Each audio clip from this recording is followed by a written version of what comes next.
अगर आपको बहुत कम समय में बहुत कुछ सीखना है then these short podcast are for you. Make sure to subscribe to our channel and let's get started. जब आर्टिकल 370 टूटा जम्मू कश्मीर में, उसके बाद आपने देखा होगा कि जम्मू कश्मीर की ये जो कम्युनिटी है, गुजर बकरवाल कम्युनिटी, ये थर्ड लार्जेस्ट कम्युनिटी है in population after Kashmiris and Dogras. ठीक है, दैट मीन्स हमारा यहाँ पर बहुत बड़ा रोल है, बहुत बड़ा रोल है हर तरह से. आर्टिकल 370 टूटा. सरकार ने कहा दिल्ली में, मीडिया में, मतलब जहाँ जहाँ मौका मिला प्रोजेक्ट किया किसको, गुजर बकरवाल कम्युनिटी को, कि इस कम्युनिटी पर जुल्म हो रहा था. तो आज हम इस कम्युनिटी को आज़ादी दिलाई है. इस कम्युनिटी को हमने 370 ख़त्म करके हम अब इनको अधिकार देंगे, हम अब इनको राइट्स देंगे. खैर ठीक है, हुआ क्या, शेड्यूल ट्राइब का स्टेटस तो इस कम्युनिटी को पहले ही मिला था 90s में. ठीक, उसके बाद यहाँ पर आई पॉलिटिकल रिजर्वेशन. पंचायत के इलेक्शन हुए, बीडीसी डीडीसी के इलेक्शन हुए, सीटें रिजर्व हो गई, बहुत सारे लोग जीते और कुर्सियों पर बैठ गई. ठीक है, बहुत अच्छी बात है. उसके बाद असेंबली में भी सीट्स रिजर्व कर दी, 9 सीटें. 9 एमएलए किस कम्युनिटी के बनेंगे, गुजर बकरवाल कम्युनिटी के बनेंगे. सरकार हम पर एक एहसान जतलाती है कि जनाब हमने आपको पॉलिटिकल रिजर्वेशन दी. ठीक है जनाब, आपने पॉलिटिकल रिजर्वेशन दी, हम आपका शुक्रगुजार. लेकिन पॉलिटिकल रिजर्वेशन देकर इस कम्युनिटी को क्या फ़ायदा हुआ, और पॉलिटिकल रिजर्वेशन के बाद कम्युनिटी से आप छीनने का क्या जा रहे हैं, ये एक बड़ी इंपॉर्टेंट चीज़ है. पॉलिटिकल जो सीटें रिजर्व की वो की कहाँ, रजौरी पुंछ में. ठीक है, बुद्धल जहाँ से मैं आता हूँ, मेंढर, रजौरी, थन्ना मंडी, कुछ ये की. उसके बाद गुरेज, वो एरिया ही पूरा एसटी है, डिक्लेयर किया हुआ. गवर्नमेंट एक किसी भी एरिया को एसटी डिक्लेयर कर सकती है अगर उनका यूनिक कंसेप्ट या वो अलग है सबसे, तो वो कर सकती है. उसके बाद कन्वेल को रिजर्व किया, उसके बाद लारनू एक कॉन्स्टिट्यूंसी, ये कोई 8-9 कॉन्स्टिट्यूंसी रिजर्व कर दी गई. अब हकीकत ये है कि जो कॉन्स्टिट्यूंसी इन्होंने रिजर्व की, यहाँ से तो पहले ही गुजर जीत के आ जाते थे, तो फिर फ़ायदा क्या हुआ उसका. अगर आप एम्पावर करना चाहते हो यार, अगर आप अपलिफ्ट करना चाहते हो या कम्युनिटी को मेन स्ट्रीम में ला कर असेंबली तक पहुंचाना चाहते हो, तो अब कर दो ना कठुआ में, आप कर दो जम्मू में, आप कर दो श्रीनगर में, कर दो आप बडगाम में, कर दो. वाई रजौरी पुंछ? ये पॉलिटिकल रिजर्वेशन लाकर इन लोगों ने रजौरी पुंछ के लोगों में इतनी नफरत फैला दी कि आप आज देखो कि कम्युनिटी एक दूसरे के खिलाफ खड़ी है. हमें भी डर है, हमें भी खदशा है कि शेड्यूल ट्राइब का स्टेटस डिल्यूट हो रहा है, अपर कास्ट को शेड्यूल ट्राइब में ऐड किया जा रहा है, जबकि शेड्यूल ट्राइब हक किसका है, ट्राइबल्स का, जो सच में ट्राइब हैं, जो सच में ट्राइबल्स हैं, जिनको सच में एसटी की ज़रूरत है. आप किसी उस कम्युनिटी को, किसी उस कास्ट के आदमी को शेड्यूल ट्राइब में ऐड कर दोगे, उससे कोई नुकसान नहीं होगा. लेकिन अगर आप अपर कास्ट को शेड्यूल ट्राइब में ऐड कर दोगे, तो इस कम्युनिटी जम्मू कश्मीर का गुजर बकरवाल वो कहाँ जाएगा, वो किसके साथ compete कर पाएगा. तो ये एक बड़ी समझने वाली चीज़ है कि सरकार ने बड़ी होशियारी के साथ पॉलिटिकल रिजर्वेशन जम्मू कश्मीर में लाकर खासकर रजौरी पुंछ, इनको एक दूसरे, रजौरी पुंछ के जितने भी लोग हैं एक दूसरे के खिलाफ खड़ा कर दिया. हम हर वक्त यही बात करते हैं कि जनाब ये पॉलिटिकल रिजर्वेशन आप वापस ले लो. आप, हमारी पहली पीढ़ी थोड़ी पढ़ने लगी है, आप खुदा के लिए हमारे बच्चों को पढ़ने दो, हमारे भाइयों को, हमारे बहनों को पढ़ने दो. हमारी कम्युनिटी सिर्फ पढ़ना चाहती है.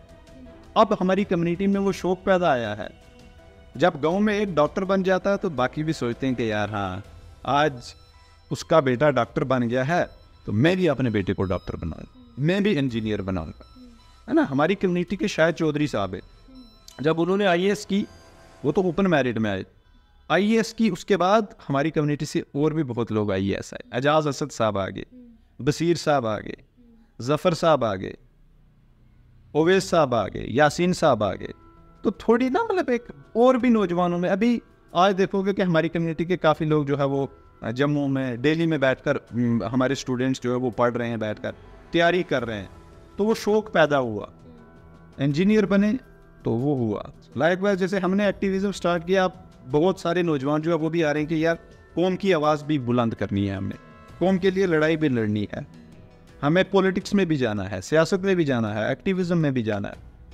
तो अभी बड़ी ज़रूरत है, इतने जल्दी शेड्यूल ट्राइब का स्टेटस जो है वो डिल्यूट नहीं करना चाहिए गवर्नमेंट को, हम तो यही कहते हैं। और उसी के लिए आप देख रहे होंगे कि 1 साल से लगातार ये कम्युनिटी जो है वो सड़कों पर चल रही है। 4 नवंबर 2022 को श्रीनगर के कुपवाड़ा से ट्राइबल मार्च स्टार्ट हुआ, जिसमें कुछ 20-25 लोग जो है वो इकट्ठे हुए। कुछ का मैं नाम भी ले लूँगा, तो अगर किसी का नाम ना ले पाऊँ वो साथी ये देखें तो मैं उनसे माजरत भी चाहूँगा। जिसमें मैं था, हमारे एक बड़े साथी हैं हाजी मजनू यूसुफ साहब, वो भी थे। अच्छा, तालिब साहब हैं, जायद साहब हैं, रफ़ीक साहब, मुस्तफ़ा साहब, मेरे एक बड़े अजीज़ दोस्त हैं और कम्युनिटी का बहुत दर्द रखते हैं, इमरान रशीद साहब, बिलाल साहब। उसके बाद कुछ यूनिवर्सिटी के स्टूडेंट थे, आमिर, साकिब, शाहिद अयूब, मुस्तफ़ा, डीडीसी। तो लाइकवाइज ऐसे काफ़ी लोग थे जो फर्स्ट डे पर, कहाँ से पैदल मार्च स्टार्ट हुआ, कुपवाड़ा से, लास्ट डिस्ट्रिक्ट है वो, ठीक है, वहाँ से पैदल मार्च लास्ट ईयर स्टार्ट हुआ। तो कुपवाड़ा से हम बारामूला, ये सारे बांडीपुर, गांदरबल के बाद हम, मैं समझता हूँ कि मेरी ज़िंदगी का एक वो बड़ा वो ऐतिहासिक दिन था जिस दिन मेरी कम्युनिटी के नौजवान, मेरी कम्युनिटी के बुज़ुर्ग श्रीनगर के लाल चौक पर चल रहे थे और गुपकार रोड से हज़ारों की तादाद में लोग गुजर बकरवाल एकता जिंदाबाद का नारा लगाकर गुपकार रोड से क्रॉस हो रहे थे। तो मेरे लिए ये बड़ा खुशी का एक मकाम था कि हमारी कम्युनिटी यहाँ तक मतलब पहुँच रही है, अपने अधिकारों को जान रही है, अपने अधिकारों के लड़ाई, अपने हकूक़ की लड़ाई लड़ रही है। क्योंकि इससे पहले हमारी कम्युनिटी सियासी जलसों में गई है, रैलीज़ में गई है, बड़े बड़े जलसे किए, मिला कुछ नहीं, लेकिन नारे मारे, लीडर्स के नारे मारे, फलाना जिंदाबाद, ये जिंदाबाद, वो जिंदाबाद, लेकिन अपना नारा कभी नहीं लगाया। लेकिन पिछले 1-1.5-2 साल में ऐसा हुआ कि श्रीनगर के गुपकार रोड, श्रीनगर के लाल चौक में, शेर कश्मीर पार्क, जहाँ पर शायद बड़े बड़े पॉलिटिशियंस जो है वो तकरीर करते हैं, लेकिन इस कम्युनिटी के नौजवानों ने वहाँ पर तकरीरें की। इस कम्युनिटी का नौजवान अपने कल्चर में, अपनी पगड़ी में, इस कम्युनिटी का बुजुर्ग हाथ में आसा पकड़ के, आसा कहते हैं खुंडा होता है, मतलब जिसको हम, अगर आप इंग्लिश में स्टिक कहोगे, ठीक है ना, तो गोजरी में इसको हमारी ज़बान में कहते हैं खुंडा, उर्दू में कहते हैं आसा। तो वो हाथ में पकड़ा हुआ है, सर पर पगड़ी बांधी है, तो श्रीनगर के लाल चौक से चल रहे हैं। तो ये कुछ बड़ी ना तारीखी चीज़ें हुई हैं 1-1.5 साल में, कम्युनिटी का बुजुर्ग, कम्युनिटी का नौजवान। तो हम बात कर रहे थे कि उसकी ट्राइबल मार्च की बात कर रहे थे। फिर वो ट्राइबल मार्च श्रीनगर गुपकार रोड पर हुआ, लाल चौक, वहाँ से करते करते अनंतनाग, साउथ कश्मीर, फिर पुंछ में, पुंछ के बाद फिर राजौरी पहुँचा, राजौरी के बाद फिर कालाकोट में रुक गया। कालाकोट में इसलिए रुका क्योंकि देश के होम मिनिस्टर ने कहा कि जनाब इस लोगों को बुलाया जाए, इनके मसले मसाइल क्या हैं, I will sit with them and we will talk on issues. उसके बाद हमारी एक टीम दिल्ली में गई, दिल्ली में वहाँ पर बातचीत हुई होम मिनिस्टर के साथ, हमारी, I was the part of that delegation. तो हमने तो खुल के बात की कि जनाब जो शेड्यूल ट्राइब स्टेटस आप अपर कास्ट को देने जा रहे हो, आप ये मत करें, ये इसी कम्युनिटी का हक है। या अगर आप किसी और कास्ट जो सच में जिसको ज़रूरत है, आप अगर उसको ऐड करते हो तो हमें परेशानी नहीं है, लेकिन आप उन लोगों को ऐड करने जा रहे हो जो है ही अपर कास्ट, जो शेड्यूल ट्राइब हो ही नहीं सकते। तो बातचीत चली कम से कम 50 मिनट 1 घंटे की, वो डिबेट वगैरह हुई। खैर उस पर हम तो किसी फाइनल उस पर नहीं पहुँचे, क्योंकि होम मिनिस्टर साहब कह रहे थे नहीं ठीक है जी, आप अपना देखो, मुझे किसी को क्या देना है। तो ठीक है, आप मौजूदा बादशाह हैं, वक़्त के बादशाह हैं आप, हम आपसे कोई लड़के तो ले नहीं ना सकते चीज़। हमारे देश डेमोक्रेटिक कंट्री है, तो हम अपनी बात उसी तरीके से रख सकते हैं कि हमारा जनाब ये इशू है, तो ऐसा आप मत करें, तो उस पर बात बन नहीं रही। हम लोग कह रहे हैं कि नहीं, शेड्यूल ट्राइब स्टेटस को डिलीट ही नहीं करना है। सरकार भी अपने पर अड़ी हुई है। अब देखते हैं ये चीज़ें कहाँ तक जाती हैं, लेकिन हम तो इस फैसले को जो है वो कभी मंजूर नहीं करेंगे। Alright, thank you so much for watching this podcast. Make sure आप इसके related full podcast हमारे channel पे जाके देखें and subscribe to our channel.